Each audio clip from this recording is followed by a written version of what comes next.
Evet, şimdi uzun bir süredir eğitim öğretimin nasıl devam edeceği yönünde tartışmalar var. Fikir beyanları söz konusu. Biz de bu hususta daha önce bir rapor yayınlamıştık. Eğitim öğretim nasıl olmalı? 3 alternatif sunmuştuk o raporumuzda.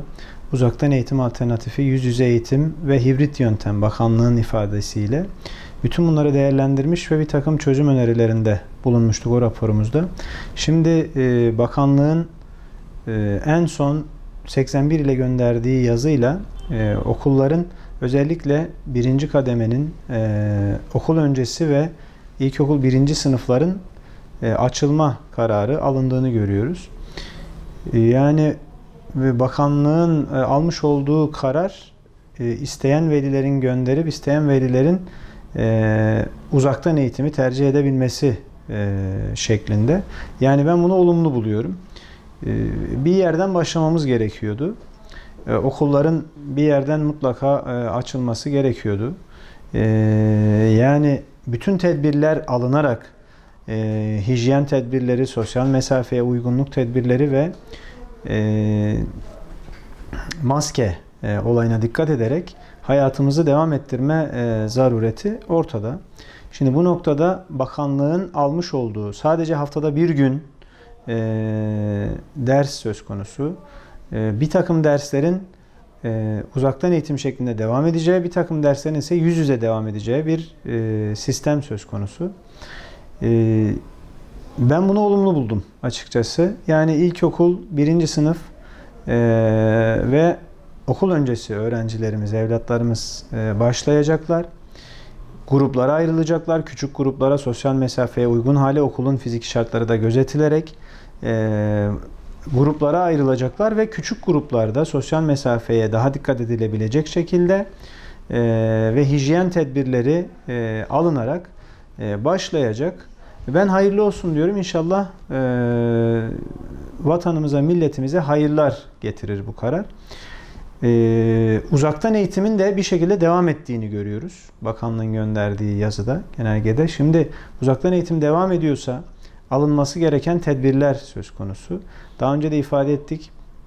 Özellikle dar gelirli çocuklarımızın fırsat eşitliğine ulaşabilmesi açısından mutlaka desteklenmesi gerekiyor.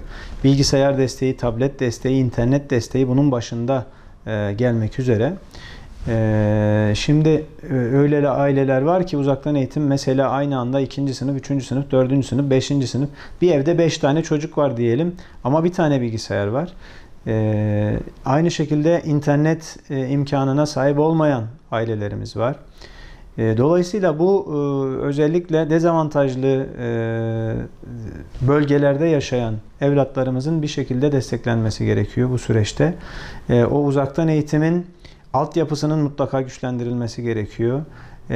EBA'nın altyapısının güçlendirilmesi gerekiyor. Okulların öğretmen arkadaşlarımıza her türlü desteği sağlaması gerekiyor. Yani hijyen tedbirleri açısından personel ihtiyacının bir an önce giderilmesi gerekiyor. Okullara mutlaka bu noktada bütçe ayrılması gerekiyor. Bu bütçenin okulların inisiyatifine sunulması gerekiyor. Bunun dışında da alınması gereken birçok tedbir söz konusu. En son öğretmenler ve okul yöneticilerinde psikolojik olarak elbette bu sürecin en ağır çalışanları sağlıkçılarımız. Sağlıkçılarda oluşan o böyle tükenmişlik sendromunun başlangıcı eğitimcilerde de başlamaya başladı. Çünkü maalesef eğitimcilere negatif bir bakış açısı söz konusu. Öğretmenlere negatif bir bakış açısı söz konusu toplumda. Ben bunu asla kabul etmiyorum, asla doğru bulmuyorum. Öğretmenler sanki pandemi sürecinde yatıyorlarmış gibi bir algı söz konusu. Şimdi öğretmenlerimiz bu süreçte müthiş fedakarlıklar gösterdiler. Kapı kapı maske dağıttılar. Kapı kapı yardım dağıttılar. Yani okul idareleri ne zaman çağırdı? Okul idarecilerimiz zaten bu süreci öyle yoğun geçirdiler ki onları ifade bile etmek istemiyorum. Yani berberlerin kontrolünden tutun da kasapların kontrolüne kadar öğretmenlere yaptırdılar devlet büyüklerimiz bu süreçte. Şimdi dolayısıyla öğretmeni yatıyor gibi bir algıya sokmayı ben en hafif ifadeyle vicdana aykırı buluyorum. Dolayısıyla öğretmenlerimiz bu süreçte çok yoruldular. Artık okullar açıldığı için bu süreçte de özellikle okul yöneticilerimizin ve öğretmenlerimizin asli görevleriyle ilgilenmeleri gerekiyor. Eğitim öğretimle ilgilenmeleri gerekiyor.